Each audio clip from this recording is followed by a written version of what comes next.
I ran past the front door and went into my upstairs bedroom, locking the door behind me.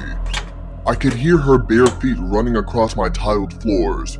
This tender girl sounded like a linebacker running through my house. God, you're pathetic. Let's try something different. It was at this point that Jen opened an old, dusty-ass book and spoke in a language I'd never heard before. It felt like she was putting a spell on me. No, seriously. I began to shake violently, and my eyes began rolling back of my head. So, who won last video's scary story competition? As you know, the winner will decide whether this man lives or dies. Let's find out.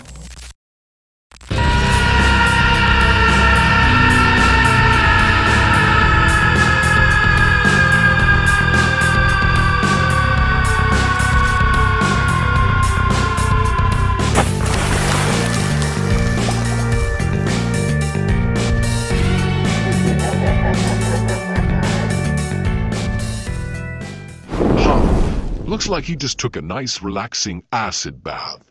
If he survived, he might even look just as good as I do. But let's face it, nobody looks this good.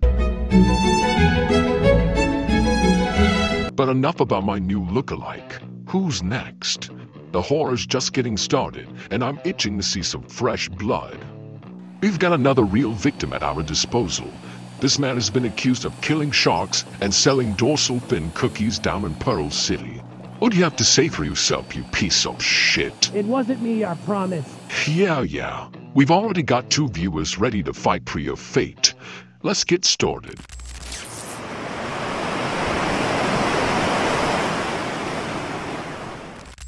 Me and my wife, Mary Beth, were at the beach late one night on our honeymoon. I decided to finally marry her after surviving those pesky cheating allegations the year prior. I swear to God, I was not sexting my high school sweetheart. Jeez. Anyways, it was around 11 p.m. that night, and me and my lady were enjoying the night. The sea, the breeze, the sand, the waves, everything. It was perfect. When suddenly my wife felt something. Subtle vibrations coming from beneath the sand. She told me it was something big. I told her I could show her something big, but she stopped me. I could tell she wasn't joking. That's when she slowly got up, but it took her about 5 minutes because she was about 200 pounds overweight. Once she got up, she began waddling toward the glistening ocean line.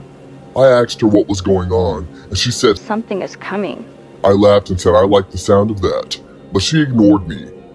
I hugged her from behind as best as I could and asked baby girl what was bothering her. She looked startled. I'm not gonna lie, I got a bit peeved at the fact that she was acting like this. I paid over $700K for this vacay, and I still wasn't any closer to getting in her plus-size jeans. I took a chicken leg out of my pocket and flashed it in her face, knowing she'd instantly snap out of whatever was concerning her, and it worked. But I was a little too pissed at this point, so I threw it in the ocean, and of course she dived in after it. It wasn't long before she was about 20 feet out looking for that chicken leg. And what I saw next was like something out of a monster movie. I saw a 50-foot tall dorsal fin breach the surface of the ocean behind her, and it was going straight for my beloved fiancé. This had to have been what was vibrating the sand when we were on the beach. She pushed and shoved and swam as hard as she could, but it was too late. The Megalodon took her under the water and made a quick U-turn back in the direction it came, before slowly going back under the water. It took a few days, but after the appropriate people investigated, they said there was nothing they could do. I did manage to get in touch with an expert on the Megalodon, and it turns out this Meg was one he had been tracking for decades. He told me it was quite unusual because according to his calculations, this particular behemoth would swim to the deepest parts of the Mariana for 23 years, only coming to the surface every couple of decades to feast. He said it would usually try to find large whales to snack on, but apparently my fiancé was enough to satiate its appetite. If you're wondering if the Megalodon still exists, take my word for it, it does. Rest in heaven, Mary Beth.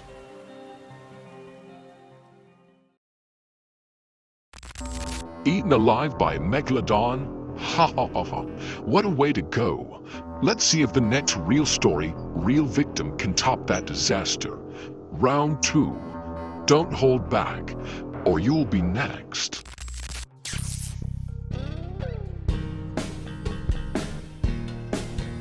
Tough, sexy, Australian, ladies man, fighter. These are all words you can use to describe me, but none come close to my personal favourite, Meg Hunter.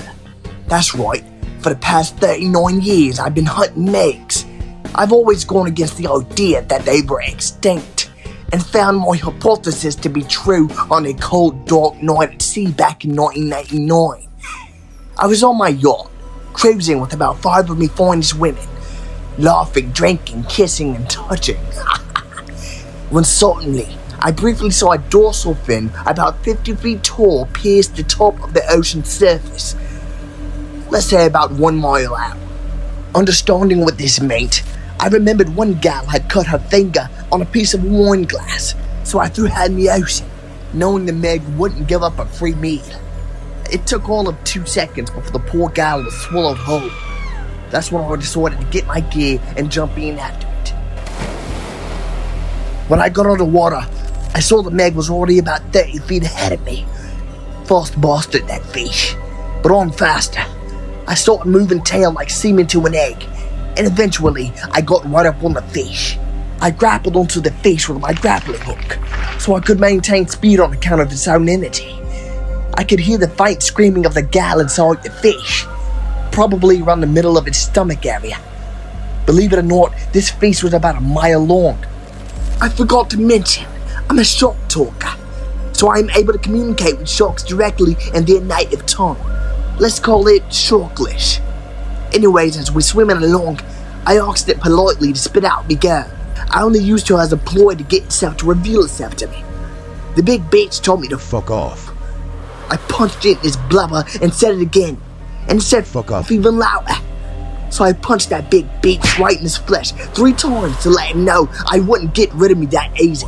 I started stabbing that fish with my hunting knife, like a lamb ready for grilling. You like that, huh? You like that, you big bitch? Still wasn't working though, so I said screw it and placed some underwater thermite charges on his skin, detached my grappling hook from his flesh and swam back to the surface, before pressing that red button and blowing that big fish into smithereens. I didn't truly want the girl to be collateral in this whole mess. I just wanted the fish. I didn't want her to die. She was truly one of my best women. I got back on my boat and continued to party with me girls that night. But even through the rum, sex and cigars, I couldn't get that big bitch off my mind.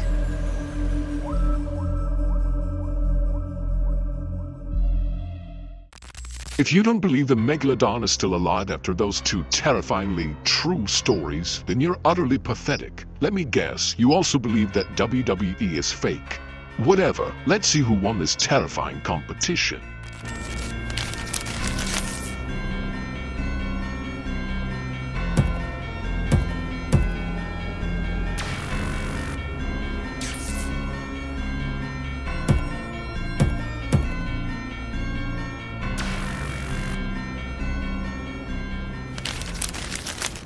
Looks like we have our winner. Get ready. No, God, please, no.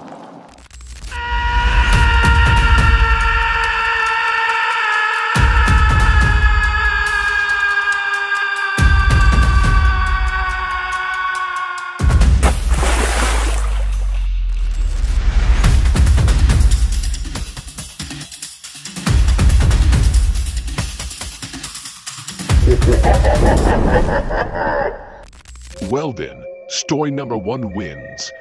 Today you got lucky, but you should know the True Scares Motel is not always so forgiving. And to you losers out there watching, comment below which of these true scares you thought was better. Also, if you're not afraid of getting a little blood on your hands, don't forget to email us your true scary stories. Until next time.